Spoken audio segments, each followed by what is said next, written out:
All right. Hey, everyone. We've been talking for 2 minutes thinking we were live, but now we are. So, welcome to In With the Old. We are a podcast focused on dispelling myths, building appreciation for God's word, and rediscovering the Old Testament for the life of faith. Welcome to our Counterpoint series. This is week 2, where today we are going to be debating the topic, who or what is the serpent in the Garden of Eden? My name is Dr. Tim Howe, and I'm joined by my co-host, Dr. Brian Koning. We're going to dive in just a moment, but before we do, Dr. Brian, can you tell our viewers how are you doing today? Well, I'm doing well. Thanks for bearing with us through some technical glitches. I'm not actually sure if we were live or not. My sample stream wasn't working yet, but hey, we never promised perfection, only improvement. So I'm excited, Tim. This is going to be a good week. The topic of who or what is the serpent in the garden is one that I have a lot of questions about. I have some answers, maybe. I have some observations, and so I'm excited to dig into it with you. Last week, our first live stream was a great time, and I'm looking forward to more of the same tonight. Yeah, absolutely. Sometimes you just got to laugh at yourself a little bit and keep walking forward. So as we begin tonight, we're coming back again to Genesis, and of course we love this, Brian, because the first 11 chapters of Genesis are known as the prologue of Genesis, and there's so much in terms of trying to get off on the right foot and understand what's going on in these first 11 chapters. And last week we talked about the Garden of Eden, or rather, we said the garden that is in Eden, and whether or not it was a temple. Today, we're going to talk about a topic that is very interesting. It's very mysterious, and it's the identity of the serpent in the Garden of Eden. And so, viewers, how we're going to do this for every Counterpoint episode is basically one of us is going to present for 5 to 10 minutes our view on the topic. Then we're going to kick it over to the other one to also present a counterpoint for 5 to 10 minutes, and then we're going to ask each other questions. We're going to debate it and try to come to a better understanding. And of course, the goal is to not produce heat, but rather to produce light and encourage each other as we hopefully model the kind of dialogue and disagreement that we would hope to have as brothers in Christ. So tonight I am up first, and I am going to be taking the position that the serpent in the Garden of Eden is just that. It's a serpent. And Brian's going to take an alternative position a little bit later, but I'll go ahead and present mine. As we read in Genesis chapter 3, that's where we're at. And if you have the opportunity to open your Bible, we'd encourage you to do that. Genesis 3 is a transition passage, and it opens with the serpent coming on the scene. And just to lay a bit of groundwork, at the beginning of chapter 3, it's really emphatic. The serpent is mentioned very first. In Hebrew, the subject, the serpent, is actually fronted, which is very unusual. In other words, there is an emphasis. It's almost like a spotlight hits the serpent as he comes on the scene in Genesis 3. But as we think about that, the question then becomes, well, who is this serpent? We don't really have a lot of background information. And by the way, he's described not just as a serpent, but as the serpent, which could be significant as we consider it.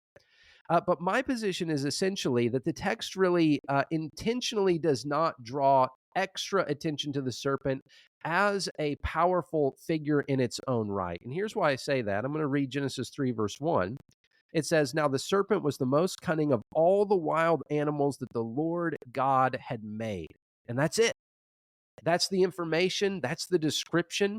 And the emphasis here is really on the fact that God created the serpent. So, yes, the serpent is important as a new character, but the emphasis is on the created nature of the serpent. The serpent is part of God's good world. He's under God's authority. And yet, of course, as the story continues, this serpent has some strange features. First of which is he's able to talk, right? He goes immediately to Eve. He begins to question God's words and plant that seed of doubt in her mind. And of course, eventually leads her to eat from the fruit and then succumb to the temptation. Eve gives the fruit to Adam, who's with her. And then eventually, Adam and Eve receive curses, not personally, but in terms of their work. But the serpent himself is cursed. Now, here's my position. I believe that the serpent is a tool of Satan, some creature that is used by him. But I do think that the physical idea of a serpent is present here. And I want to say the basic counterpoint or the basic problem with that is if this is truly a serpent, as in a creature, an animal, then how do we account for these strange features of the serpent? For instance, the serpent speaking. And I want to speak to that for a moment. First, I want to say when we think of Scripture, we do have other animals that are given the ability to speak in Scripture. And we see this, for instance, with Balaam's donkey in Numbers 22:30. But the key is that animal is only allowed to speak through supernatural intervention. So my position is that Satan used the guise of an actual physical animal. In other words, he entered, possessed, controlled the serpent, gave the serpent the ability to speak, and through the serpent was speaking lies that ended up tempting Eve. Now, here's what's interesting, and I'm a little bit on the fence about this. So, Brian, you might, put me to the grinder later. But there are at least some Jewish traditions that believed animals had the ability to speak before the fall. And particularly, if you're interested, Jubilees chapter 3, verses 27 through 31. This is not scripture. This is in what's known as the pseudepigrapha. But at least it gives some kind of precedent in Jewish thought that animals had the ability to speak. Now, that might seem strange to us, and here's why I'm on the fence about it. I do think that the relationship between human beings and animals was fundamentally different before the fall.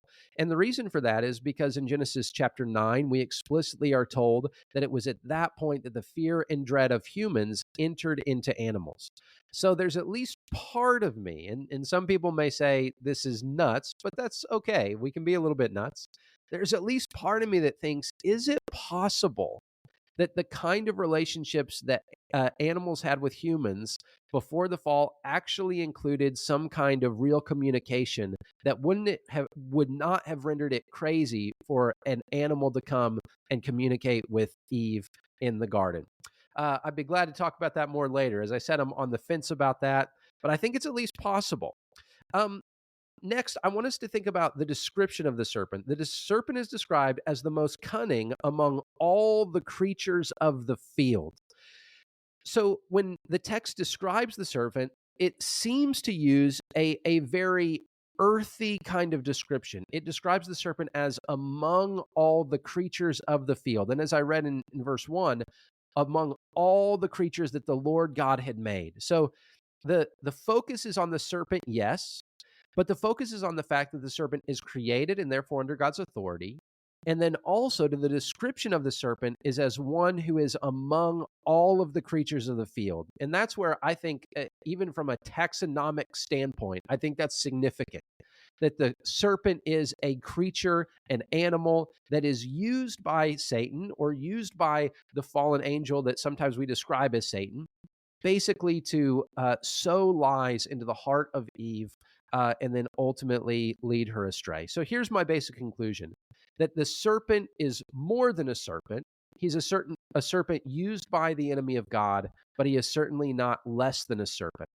And as Satan used the serpent, we see some themes later in Scripture that tend to support that. And so, for instance, another point that I'd like to just throw in there before I kick it to Brian is, as we think about the human relationship with serpents, I think of a text like in the book of Isaiah in chapter 11, speaking about the end of times and sort of the renewal of creation. Here's what Isaiah 11, verses 6 through 9 says. It says, "The wolf will live with the lamb, the leopard will lie down with the goat, the calf and the lion and the yearling together, and a little child will lead them. The cow will feed with the bear, their young will lie down together, and the lion will eat straw like the ox." And then listen to this: "The infant will play near the cobra's den, and the young child will put its hand into the viper's nest.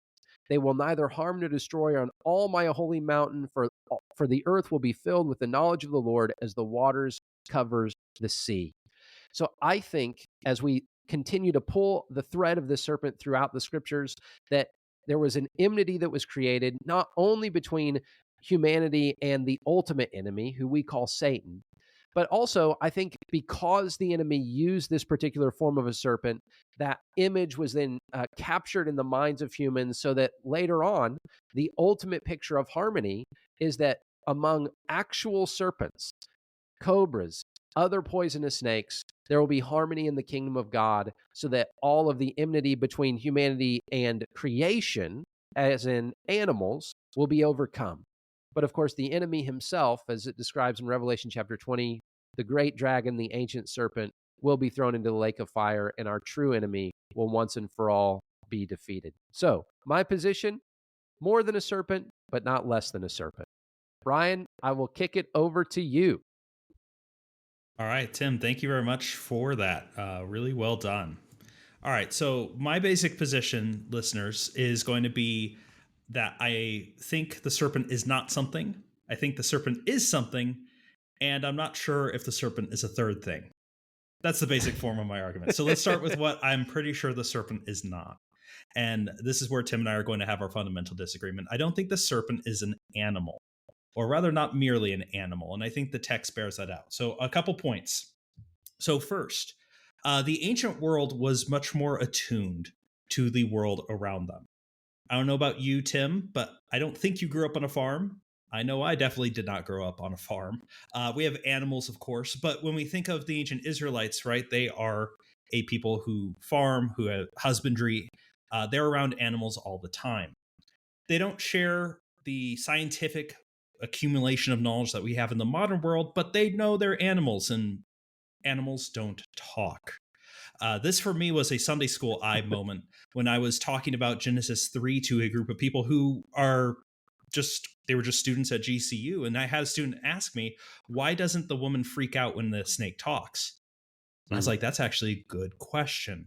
Within the Bible, you only have two stories where an animal, or maybe an animal, talks. And it's this story and then the story Tim brought up, which is Balaam's donkey in Numbers 22. In Numbers 22, though, it says that the Lord explicitly opens the animal's mouth. It cannot normally talk. Talking otherwise is the realm of spiritual beings and humans. As this is clearly not a human, I don't think I know of anyone that argues for that reading of this passage. The only other option left then is that this is a spiritual being of some sort because it is talking. Again, so that's point one. Point two is that Eve does not react. And I think we should pay attention to that. When the woman hears the serpent talking to him, she doesn't freak out and go, oh my goodness, Adam, there's a talking snake in the garden. Get pest control. I don't know. This does not look good. Nor does she even seem troubled by its presence, right? She does not open her conversation. The serpent talks to her, and she doesn't open that conversation by saying, why are you here? Narratively, I think this implies something. This creature is something she has seen before, and something that she does not think is out of place here. So that's point one, animals don't talk. Point two, Eve seems to be comfortable with this thing being present. Third, and Tim, you did bring this up, it is referred to as the serpent. Not a serpent, not any old serpent, but the serpent. I think that marks that out somehow as this is something distinct. This is not just the hoi polloi of serpents. There is something special called out here. Now, we could go into some of the arguments for why you might see it as an animal maybe in our discussion, but let me just summarize this. If this is not an animal, and I think animals don't talk, I think the scriptures are clear. Jubilees, of course, does make that argument, but I don't think that is as convincing as we might hope it would be. If it's not an animal, and this is a monotheistic text, meaning we don't have multiple gods, and it is a monotheistic text, then we're left with this has to be some sort of spiritual being. I don't use the term angel. Tim and I have had this conversation, but I don't usually like the term angel unless we're talking specifically about an angel, because angel is a precise term. That means a specific type of spiritual being. I want to be a little bit more open with my definition here. So the question is, if this is a spiritual being, why is it called a serpent?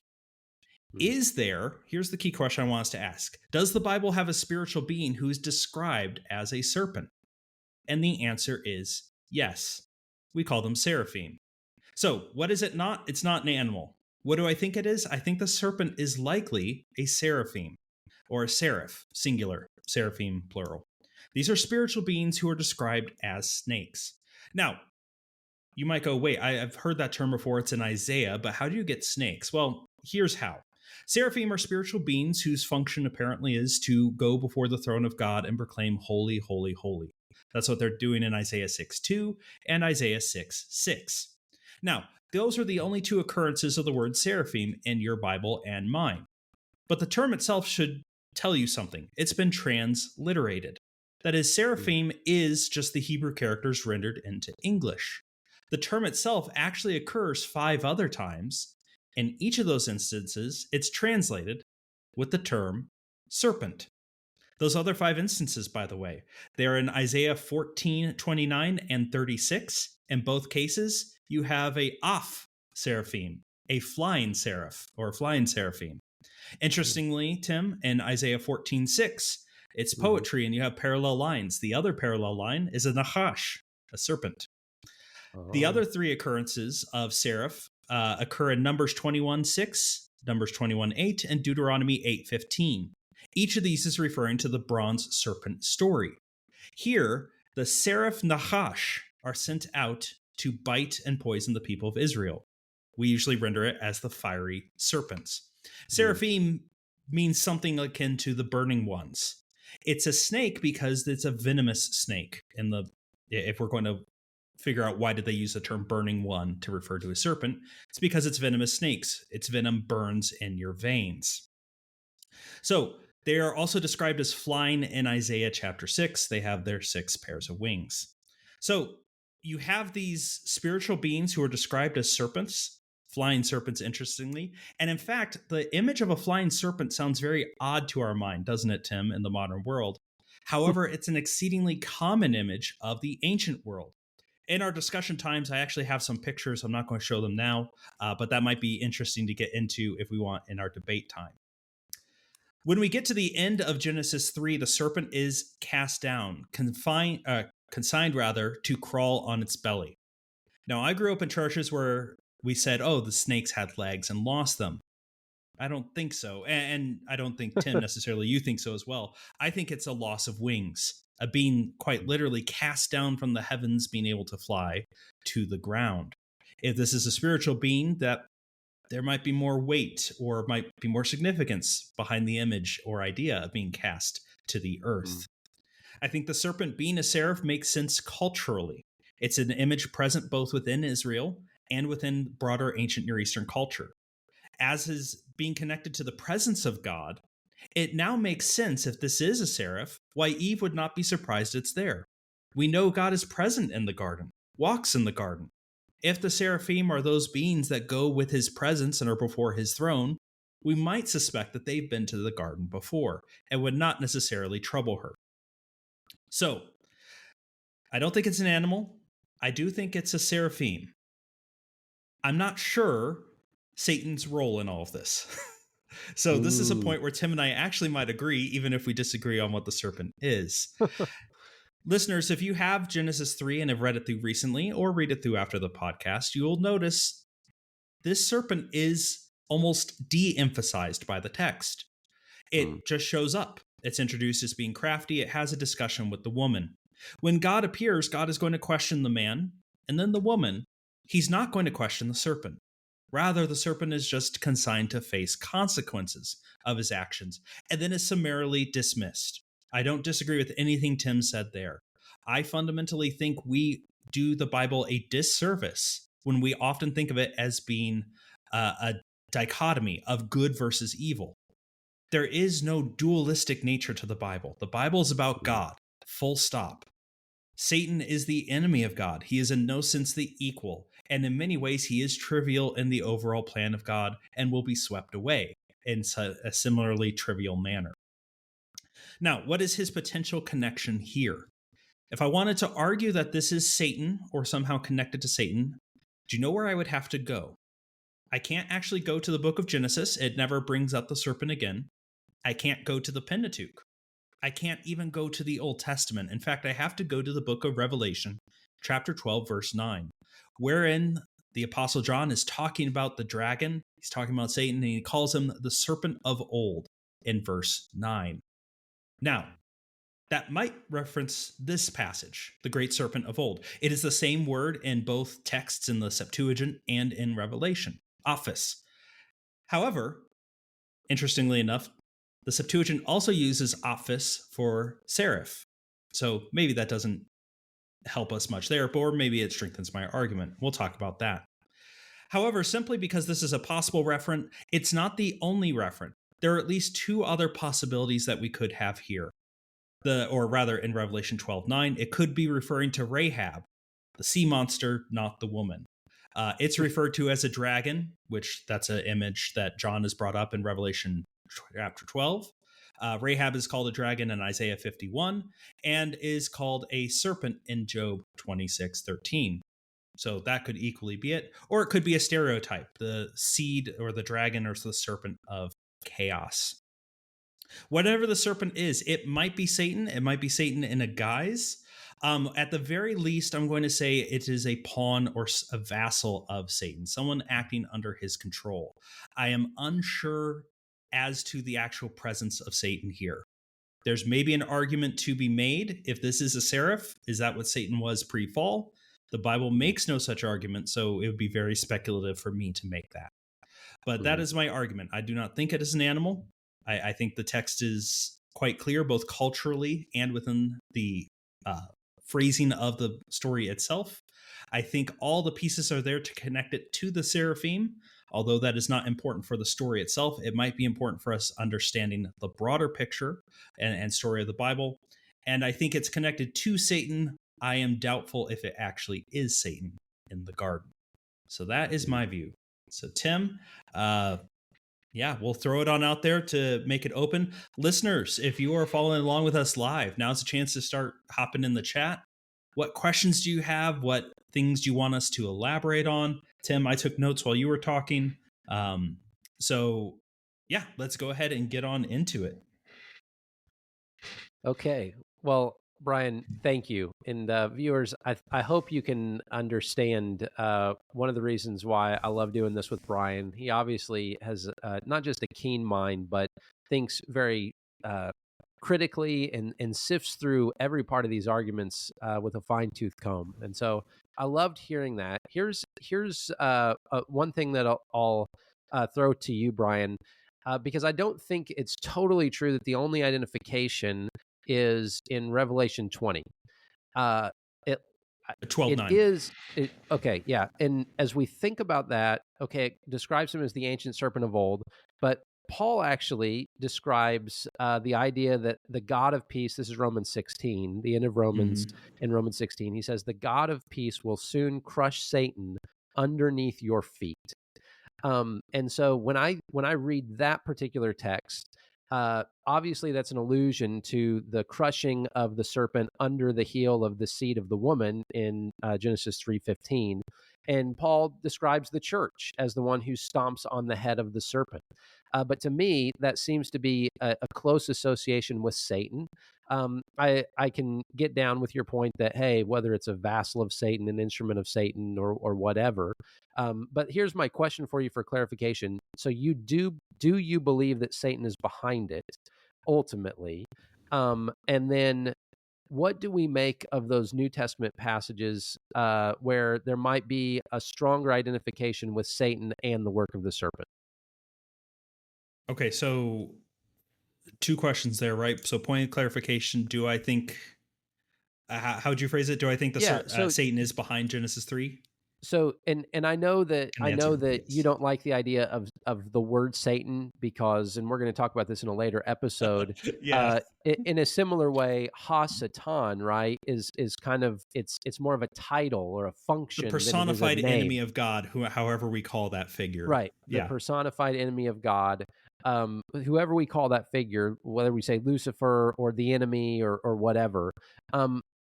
How would you see maybe some of the other New Testament identifications in Romans 16? Or I also think, Brian, I'll throw this one out at you too, because Jesus said that Satan or the Satan was a murderer from the beginning and the father of lies. So that seems to me to associate Genesis 3 and the lying of the serpent, the murdering of the serpent, the introduction of death into the narrative. To me, those are allusions that are pretty strong. Maybe just briefly, because we may do this in another episode, how do you read those kind of allusions? Okay, so I'll start with the clarification point, then let me get to the New Testament. In some way, shape, or form, I think Satan is connected to this. I think the Bible, the passage you brought from Jesus, Satan was a liar and murderer from the beginning.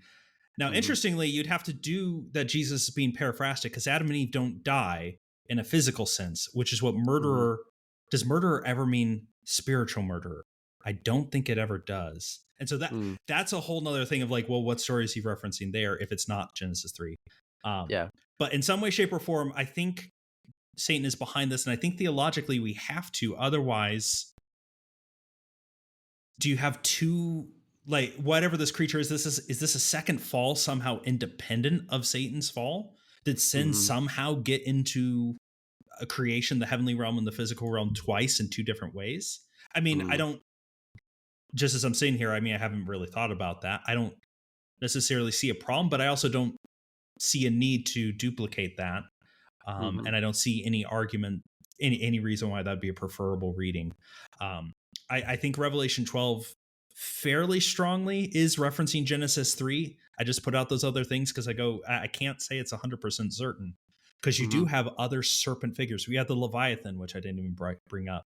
Yeah. The Yeah. serpents are a common image of an antagonistic, chaotic force in the ancient Mm-hmm. world.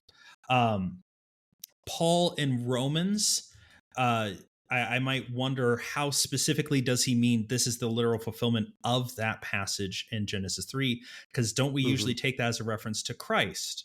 So is Paul Right. saying this is the same story, or is he saying in an analogous sense, just as Christ crushed this, so Satan, or so the church crushes Satan going forward? Yeah. Yeah. Sorry if I didn't if I didn't answer your direct question, but that's No, how I no. would get at it. I think fundamentally, I'm just trying to get a sense of your reading of how the New Testament would interpret Genesis 3. And I think what I you're saying is the New Testament's interpretation is consistent with the idea of it being a seraph, possibly, possibly the enemy in the form of a seraph, possibly him using a vessel in some way. But essentially, you're saying the New Testament is consistent with your position. Yes, this is either Satan or someone sent by Satan. And so I guess that's where I Yeah. wanted to maybe Yeah. open up. You were talking about maybe it's something possessed by Satan. I'm okay if it's something sent by Satan. Okay. Because that's still Interesting. he's to blame. He's still the agent behind it, the causative Yeah. agent. So I'd be okay with that. Yeah. Awesome. Well, Brian, do you have I've got some other things I want to talk to you about, but go ahead and poke some holes in what I said. Go for it. All right. So my first question Yeah. for you, if this is an animal, whether or not it's been possessed, whatever, have we introduced the idea that animals can sin? And are we okay with that? Yeah, I think again that he is using the physical muscles, organs, abilities of the animal, but I don't think that the animal itself is culpable. And actually, I think the passage that I quoted in Isaiah kind of speaks to that, because in some weird way, it actually speaks to the reunification of humans and the animal world, which I think is, and Brian, I totally agree, by the way, with what you said about animals just being much more featured and much more understood in ancient Israel. But you Mm-hmm. look at that passage in Isaiah, and what is overcome there is not the sinful brokenness, right? There's no brokenness between humans and animals in terms of sin, but there is a brokenness in terms of there being chaos, fear, dread, and I think that's typified in the book of Isaiah, with Sure. serpents being the ultimate manifestation of sort of animal antipathy toward humans, and then infants as well. Infants will put their hands into snake holes, essentially. So, do I think animals can sin? No. Do I think that animals can be used by supernatural beings who then the supernatural being can sin? Yes. So, I think the culpability is not the serpent itself. I think it's Satan using the serpent. Then why is the serpent the one that's punished? Yeah, that's a great question. And in terms of that answer, I would just point out that when it does describe the serpent being punished, it says, "Because you've done this, you are cursed more than any livestock and more than any wild animal." Mm-hmm. Now, I think you're about to say, "Well, that proves my point. If it's more than any wild animal, then is how could it be an animal?" But Mhm. this is where I do think there is a mystery. If there was, and this gets into a deeper rabbit hole, to pardon the pun I'm going to make in a second. Like it gets into a huge topic of how humans related to animals and whether or not pre-fall that animals had the same kind of sentient and spiritual awareness that they do now, which is to say there isn't really any. I don't think we would at all say that that animals now can sin. You know, if a bear mauls a human, we don't say that that's murder. We say that it killed the person. And I Right. think there's a reason for that. And yet, I do think there's a sense, even with the one story we have where God opens the mouth of the donkey. Okay, well, even God opening the mouth of the donkey doesn't explain the, and this is talk about a weird debate, I'm feeling like a donkey a little bit right now, but what does the donkey say? He essentially says to the master, he says to Balaam in a paraphrase, I've been trying to protect you this whole time. Why are you beating me? In other words, the moral instincts of the donkey seem to be in some sense real. I've been right in this situation and you've been wrong. And of course, that has its own interplays in the book of Numbers, and Balaam trying to be a Mhm. prophet who understands God. But do I think do I think that there are moral instincts in some way, in their own animal kind of way? I actually think that that is possible, and that might put me on the loony bin section. But I'm not willing to necessarily cede that at least completely. Well, I've already talked about flying snakes. I'm already in the loony bin, so come join me. Yeah. It's interesting with Numbers 22. I mean, I would argue Mhm. part of that. Well, okay, I guess here's the thing. When it says that God opens the mouth of the donkey, are we assuming that's the donkey talking or the Lord talking through the donkey? Because I That's a think one of the key parts of that story is that quite Mhm. literally, pardon the language, but a dumb ass can see that God is present, where the prophet of God somehow is blind. Yeah, Right. And that's absolutely. part of, I mean, that's why mountain shake, that's why you have these theophonic signs. Creation is more aware of its creator than the people made in the image of the creator sometimes. And that's part of the Yeah. tragedy of the Old Testament as it unfolds. Um, so I appreciate where you're coming from. And by the way, to give you some support for your side, you're not alone. C.S. Yeah. Lewis thought animals could talk. That's why they can talk in Narnia and then lose that ability as And sin, or the equivalent of sin, takes and over. I'll tell you this, Brian. C.S. Lewis influences me in a lot of ways. And as a kid, reading the Chronicles of Narnia and especially The Magician's Nephew, um, I I was really influenced by that. And on the one hand, it's a children's story, and you referenced Sunday school eyes earlier. There's a part of me that just thinks, can you not sort of graduate from that childish way of thinking? But then there is a part of me that again wants to uphold there was a fundamental difference. And we do see that part of that fundamental difference in the pre-fall and post-fall world was the way that humans related to animals. And Mhm. so I think that's at least part of it. Whether or not God was talking through Balaam's donkey, I think that would actually, in one sense, subvert the point that it was, here's this prophet who should be able to, understand when this donkey, if it's really the Lord talking through the donkey, then does it have the same kind of punch?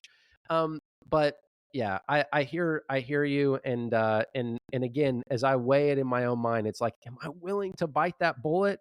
And then as I put that bullet in my mouth, I'm like, it tastes pretty good. I don't know. Maybe I am willing to bite that bullet. Well, Um, this is why I've been excited to talk about this, right? Because I think we're both like, all right, I see the points, but there are some more difficult edges, I think, to yeah, both these positions. Sorry, I'll let yeah. you go. Go ahead and toss one back at me. Okay, so here's my question. And by the way, for our viewers, Brian is not alone. As I was doing some research into this, um, Michael Heiser, for instance, he's someone who's well known in this space of angels and demons, and he spends a lot of time in Genesis 1 through 11. He actually argues that this is a cherub, but I think there's Mm. also the possibility in his mind that a seraph is actually a subcategory of cherub. So then you would have cherubim, and then underneath cherubim you would have seraphim, or at least a subtype of cherub. And so uh, let me pose something to you, maybe in a way that you've convinced me. Okay. Brian, do you think it's possible that it's depicted in animal-like terms, but this could be a literary technique to intentionally underplay the character of the serpent as a way to shame him, as a way to not emphasize or not highlight or not give credence to his plans. So let me give another literary example to our listeners to explain what I mean, and then I'm interested to just hear your thoughts, Brian. In the book of Ruth, you may remember in the book of Ruth, chapter 4, Boaz is going to redeem Ruth. And as he does this, he speaks to a man who is a closer relative than he is. And the text does not actually give the man's name. It Mm, uses the term Poloni Almoni, which is basically to say this man who shall not be named. mhm. In other words, it's a literary device intentionally used to downplay the character as if to say it's not important. There's a part of me, Brian, and I want to know what you think about this, that thinks the reader, the original reader, would have understood there's more going on here than a serpent. And yet, from a literary point of view, is it possible that the serpent is used as sort of a shameful, a shameful moniker, a shameful disguise? Why? So that Satan really wouldn't spend much time in the limelight. Like you said, here's the serpent. He does this. He's created by God. That's really all you need to know. He tries to thwart the plans of God.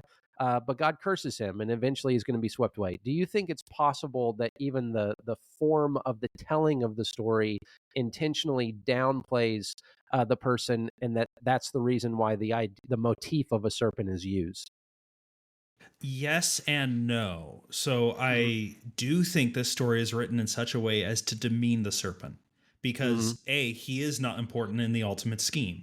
His Mm-hmm. plans will not work, God's plans will go forward. Right? If his plan is to get God to curse Adam and Eve, destroy them, and have to redo his creation, he fails. Mm-hmm. Right? The curse comes Yeah. about, but God also says, I'm going to make a way. We're not Mm-hmm. restarting. I Mm-hmm. don't think the serpent motif is the demeaning aspect of it. I think it's the consistent comparisons to the beasts of the field. In Genesis Mm-hmm. 2, this is what God has created. The animals Mm-hmm. that Adam has dominion over are the beasts of the field. We're Mm-hmm. introduced to the serpent that he is more crafty than any beast of the field. And we can Mm-hmm. get into this is maybe a good segue to get into the technical details in a moment for that. But it's a comparison. If this Yeah. is a spiritual being, if this is a heavenly creature, how much of an affront is that? Yeah, you might be intelligent, but we're comparing you to animals, and it's going to result in you being below them. Mm-hmm. Right? This being cast down. If this is an angelic creature, this is them being thrown out of the heavens. You will now Mm-hmm. go live on the earth, and you are now below even the animals created merely in the physical realm. You are Interesting. nothing. Yeah. Mm. And we can get to the, if you don't mind me doing one other thing, Tim, if Sure. you wanted to get into the meek hole. Mm-hmm. But listeners, if you have your video open, I'm going to share my screen here in a moment. Uh, because I want us to talk about the fact, this is why I don't think serpent is a an affront or a demeaning of this creature here. So let me share my screen Mm-hmm. because the uh, motif or image of a serpent is incredibly common in the ancient world. So, Tim, I have my presentation slides open, so I can't see you. So you'll have to say Yeah. something if I'm missing something. But listeners, if you are listening to this after the fact, I apologize. Maybe go check out our YouTube channel, watch the replay of the live video. I'll try to describe what I have on the screen. Mm-hmm. But serpents are fairly common in the ancient Near Eastern culture. And I just have a few pictorial descriptions for us. First, we have up here, this is Wadjet. So she is an Egyptian goddess of Lower Egypt, and she's a snake goddess, and she's perceived as a cobra. But what's coming off her, what do they call it? The fin, the fan, that kind of hood on the cobra. Well, you Mm-hmm. see stylized wings in both the painting and in the carving, right? That's Mm-hmm. kind of a unique motif, but hey, it's not alone. When we dug up King Tut's tomb, we got his throne Well, look at the armrests of his throne. It's again a stylized snake with wings extending out. The serpent, by the way, Mm. the cobra especially, was key to several of the dynasties. And of course, because this is live, I'm blanking on them and I forgot to write down my notes. But they had the crest on their head, and occasionally these were stylized with wings. Mhm. Furthermore, this comes from a presentation that was given to the Victoria. Where is it? The Victorian Society, the Victoria Institute and Philosophical Society of Great Britain in the late 1900s. But he went through and found inscriptions throughout Egypt, and there were several. There's 3 up here on the screen that are all flying snakes. And it's not just Egypt. We can go to Babylon. You have Tiamat, the great dragon, the sea serpent, a great, I don't want to say great creation story, a fascinating creation story where the gods are the children of Tiamat, but they have to kill her and then use her body to create everything. It's bloody. It's kind of awesome. Go check it out. But you'll notice Tiamat, the great dragon, is depicted in the mural, and then I have the sketching of it below, with the aspects of many animals, but maybe most importantly, she's a dragon, but she has wings. Now, these are all Mm. outside Israel, but guess what? We have them inside Israel. So these are seals I first found with Othmar Keel, who he's big into inscription data. These are from Judah in the 8th century, and these are called seraph seals. So it's hard to Mm. point out. I'll try to get my laser pointer here, Tim. Let's see if it works. Do you see these? I do. These Yeah. are all snakes that have wings. And here you see the kind of sun disk with snakes coming out. Remember, this represents the heavens in Egyptian iconography. So you have snakes in the heavens. So all this to point out that this idea of a serpent is not, I don't think we can say that that's something brought in here specifically to demean it. I would argue that I think the ubiquitous nature of serpent imagery is a proto memory or an ancestral memory. I think of Mhm. this story. Yeah. That something happened. And by the way, this goes far beyond, and this is beyond the scope of what we want to cover, but you can go around the world, even Mesoamerican religions. Quetzalcoatl is a Mm. flying serpent in Aztec mythology. So, all that to say, we've got flying serpents everywhere in the ancient world. Do with that what you will. This is kind of how I try to piece it together. And I'm not Yeah. convinced I make full sense, but it's what I got. No, well, Brian, I'm glad you brought that last point up because to me, I think it's profound. If there is this living memory of serpents and serpents as high creatures among the order of creation, serpents in sort of these semi-divine roles, to me, that does point back to a living memory that had to have its origin somewhere. And I think that's important because I really want to preserve this idea that that the Bible is literally true and is of course depicted literarily, but that things like the flood or things like the garden would have had a living memory in the traditions of the world, and they do. I think that's Mhm. fascinating. But a lot of times secular scholars will look at that and say, well, this is just kind of a common mythology that everyone had, as opposed to saying there was a common source that gave rise to all of these things. And that's where I think we can look to the Bible and say, it's not just that here was this common culture milieu, it's that there really were realities behind these. At which point, Brian, here's my question for you. As as you think of it potentially in terms of a seraph, we talked last week about the possibility of the garden being a temple. Was this the seraph's day off? If it, like what was like if the Mhm. seraph is meant to be in the presence of God, or if Michael Heiser's right that it's somehow a cherub, or like it, Who would if also be in the God, presence of God. Yeah. right. So if God is absent in this scenario, which seems to be true because he comes later in a particular manifestation, then why is the seraph, is he off duty? Is this his day off? Why is he there? And how do you kind of try to understand that? So I mean, we're speaking beyond the text because the text just I mean, you even said it well, right? It just jumps straight in. Here's a Right. parenthetical statement, and then we're off. Now the serpent. Um, my guess or my supposition, Tim, is that this is the fall of the angels. Hmm. There's no time marker between Genesis 2 and 3. We have some undisclosed amount of time. I think we are seeing this. The angels have fallen, and then this is one of the outworkings of that event. whenever that Mm-hmm. takes place. So that's why it's there. That's why Eve is not surprised, or at least doesn't betray that in the narrative that she's wondering why they're there. It's a creature that, if it's a creature in the presence of God, God has been there. She's probably seen it before. Beyond that, I don't have anything else, but I do think that's probably why it's here. If this is we've both made an assumption, and I think we agree on it, but let's just call it out. The fall of the angelic realm happens before Genesis 3. And so for Satan to be somehow operative, right, that had to have happened, and he has to in some way, shape, or form. He either is here and is a seraph, he is sent a seraph, or he's inhabited a seraph, however you want to phrase that, fine. But he is somehow sent that because he has already fallen, and that event has taken place. Okay. Yeah, that's interesting. So you would say, in kind of answer to what you said earlier, that you would see sort of an angelic fall, and sin enter into the cosmos in that sense, or beyond the cosmos, if you will. You would see that as two distinct occasions. That's already happened in Genesis 3. Then this one is a sort of second, a human fall.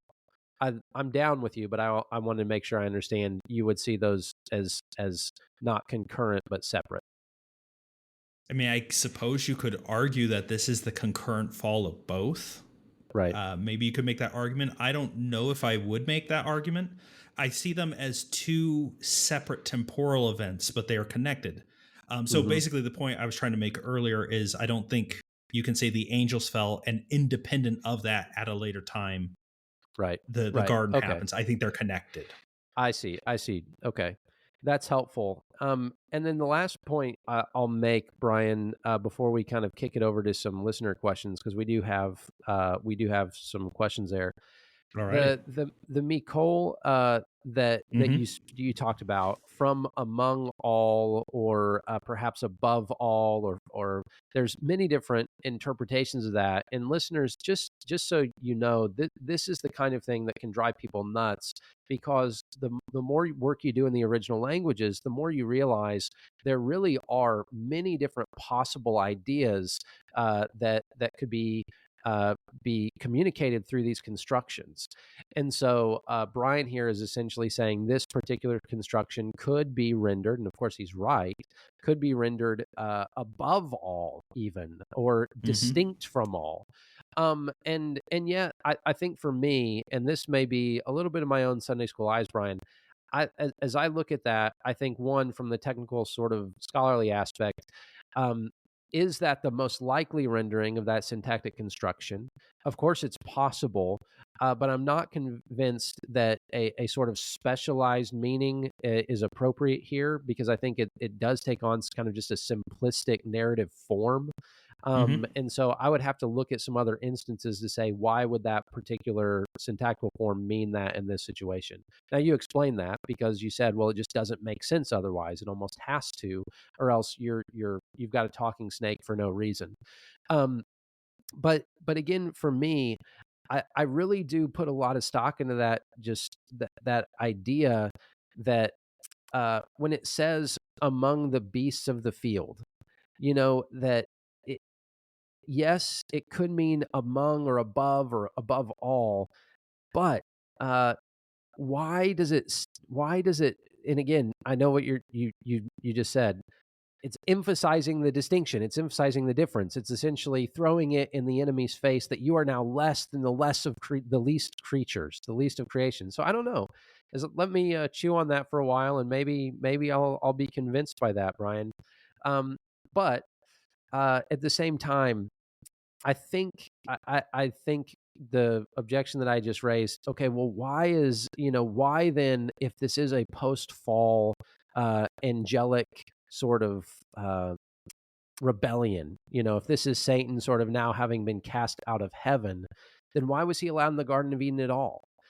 If this is the touch point between heaven and earth, then would God not have protected that and protected Adam and Eve? So maybe that's my last question for you before we hit the questions in the live chat.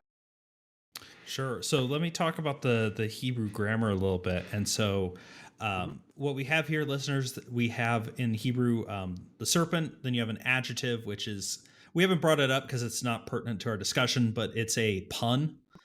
Crafty and Yeah. naked from the end of chapter 2 are both very similar. And then you have this mikol, and it's a concatenation of two Hebrew words, min and kol. So min meaning among, above, from. In Hallett, the Hebrew Aramaic lexicon of the Old Testament I was looking at today, I think it has 17 primary definitions that they identify. So it's that Of course. added with call, which means all, each, and every. It has like 4 primary definitions. Put them together, and there are 222 occurrences, or 228. I looked it up, and again, forgot to write down. Sorry, listeners. But it's a phrase that occurs somewhat frequently in the Hebrew Bible. And it has a wide variety of meaning. Now, to back up Tim's point, what we have here is a adjective and a comparative adjective. So, right, something is better than, more than. Hebrew does not do adjectives very well, simply because it does not have many adjectives. I think that's actually part of the beauty of the writing. We don't spend a lot of time with unnecessary descriptions. So when they show up, they tend to matter. The phrase X is mekol Y typically refers to two things belonging to the same category of class. So this is what Hallett calls the partitive sense, Tim, which is what I think you were getting at. So Saul was the tallest from all his kinsfolk. He's being compared to an Israelite because he is an Israelite. Where are some of the other ones? Jacob loved Joseph from all his brothers, meaning more than all his brothers. Again, he is part of the thing being compared to. However, that comparison doesn't necessarily mean you're always comparing apples to apples. There are instances where it simply means they both share a common characteristic, but aren't the same thing. So, for example, Song of Songs or Song of Solomon. And you know you're in trouble when you're having to reference Song of Songs.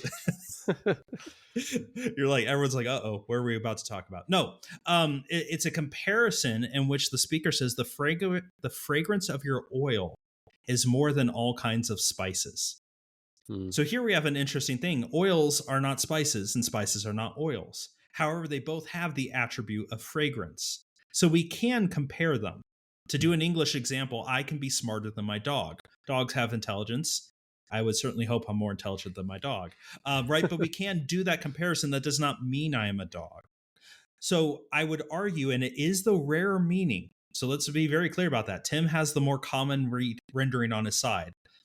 The rarer, but not unattested rendering would be the serpent is craftier than any other beast of the field, meaning that beasts of the field have craftiness, which is not a negative trait actually in the biblical sense. It means someone that's intelligent, cagey, wise, aware of their surroundings. Animals have that. We might call it instinct today. But it's saying that this creature has more of that than any other created physical being. I don't think that it means it necessarily is one. It's just a comparison. So it is a rarer argument, but it is an argument that I can find other cases where the grammar is saying exactly that. And so my theological problems, if this is just an animal, why is the animal getting punished? What does it mean to be for an animal that already is low down to the ground to be cast down to the earth? That leads me to say I now have good grounds, I think, to argue for a rare rendering of this text, but a rendering that is possible within the bounds of the grammar. So that's would be kind of my rejoinder. Yeah. Well, excellent. But I don't know. There's it's all crazy. And it's very interesting. And again, to reiterate, grammar in syntax to me rarely wins the day in these kinds of arguments. But it is important to at least show that there are other known instances where that kind of grammatical construction does refer to a partitive nature or comparison. And so I just wanted to make sure our listeners know that. By the way, this is a lot of how scholars tend to argue and debate. And for instance, if you were to read scholarly articles, this would be very common to try and kind of get into the deepest weeds and figure this out. But let's go to Jacob McDonald, and I'll let you answer this first, Brian, then I'll chime in. Are there theological consequences to whether or not it was a seraph or a physical animal? And to me, there's kind of a so what on the end of that. What does it matter, and what are the consequences of each one of our positions? Yeah, it's a good question. So the so what, if it's an animal, I'm wondering why an animal will be punished for an action if it is not a moral creature. Which, Tim, you said moral impulses, but I don't think you mean a moral creature in that it has a sin nature. You No, explicitly said no to that. right. So I would ask why, even if it was possessed, why would it be the one that bears the brunt of the punishment for that? Mm-hmm. If it is a seraph, I think that punishment now makes sense. It is a punishment directed at a moral creature that has committed sin. Mm-hmm. And I think then that gives us a better through line to those New Testament passages, that Mm-hmm. there's a spiritual creature that was at work here that God is punishing, that God is smacking down, saying, Mm-hmm. no, you are not me. And you are inconsequential. So that's how I would answer it. Yeah, and I think, Brian, there's a part of me that really wants to agree with you. Although, here's what I would say with the whole animal dynamic: Mhm. animals are subjected to the moral decisions of others, even though they're not responsible for them, and they're subjected to our moral sin. And we see that in Romans 8, where, of course, all of creation is groaning for the sons of God to be revealed, but also, for the dread and fear of animals to come upon or the dread and fear of man rather to come upon the animals. Again, I actually think that fits really well with what we see in Genesis 1, where humans are given dominion over the animals to steward them. What we see in terms of the harmony, naming the animals, whether or not that's an explicit act of dominion, I think it probably is in the naming of animals. But then, even right in Genesis 6, save these animals. God cared for the animals, even as they were subjected to a lot of things that they weren't morally responsible for. And so I don't think even, if I were to try and pull together, okay, if you're Satan, why would you have used an animal? Perhaps it was because he wanted to subvert God's purposes, which was for there to be perfect harmony between animals and humans. And at which point he couldn't say possess a human at that point, but maybe he could an animal. And so, is that a potential way that he was trying to subvert God's good purposes from the very beginning? I think it's at least possible, and I think that fits the theme of Genesis. But here's what I would say. I actually, as I think about Genesis 3, just like I think it's not less than a serpent, but it's more. I think there's not less going on here, but I do think there is much more. And I kind of Mm. tip my hand a little bit. I think that the Israelite people, as they understood this, would have seen the malevolent powers of darkness at work. And I think there are so many New Testament allusions to this. Even the idea, we didn't bring this up, Brian. Maybe we can in the Hasatan episode. I hope so. That'll be a fun one. But even the idea of Paul saying that Satan masquerades as an angel of light. Well, Mhm. what does that mean? The idea of masquerading, the idea of presenting himself to be something that he's not. So when I think about the takeaway, whether he's a seraph, well, he's presenting himself as something that he's not. He's claiming the right to speak for God, but what does he do? He sows lies. Or with the serpent, the same essential thing. He's presenting himself as a natural creature. I'm someone who's under your authority, Eve, so you can listen to me. I'm not here to try and challenge anything. Either way, he's presenting himself in a way that he knows uh, is going to uh, discard and by that I mean take down the guard, take down the defenses of the person who's listening to him. And so in one sense, the question would be, well, which would have been more advantageous, to present himself as a holy creature who stands before God? I could see that. Or to present himself as an innocent creature who just kind of, comes in and unassuming. But either way, I do think that Satan was crafty in the sense of knowing that he couldn't just present an outright lie to Eve, that he had to somehow mask it and masquerade. So to me, that's the so what is we Mm. do want to understand the playbook of our enemy. And of course he has many different plays, but to understand the different ways that he can come at us, the different ways even that he can present himself, I think there's a fruitfulness there, even if we don't have maybe a satisfying answer in the end, to know that Satan has a lot of different ways that he can he can sow his lies. So that would be my answer to that particular question. Yeah, very good question, Jacob. Thank you. So, Brian, I don't see any more questions in the chat. Maybe we'll give listeners another minute or two to say something. But in the absence of more questions, we're at about an hour on the live stream, so we probably need to bring it to our final thoughts. But Brian, what are some? Here's my question for you. What questions do you have unanswered in your mind about your own position? What bothers you about your own position? So one of the big questions, and you brought up the passage, which I intentionally avoided because I didn't want to deal with the implication. I see all the groundwork that this is, although not being called out in the passage because we're de-emphasizing it, this is a seraph. That is a creature of light. It's a fiery creature. Yeah. Satan is called as an angel who masquerades masqueraded as an angel of light.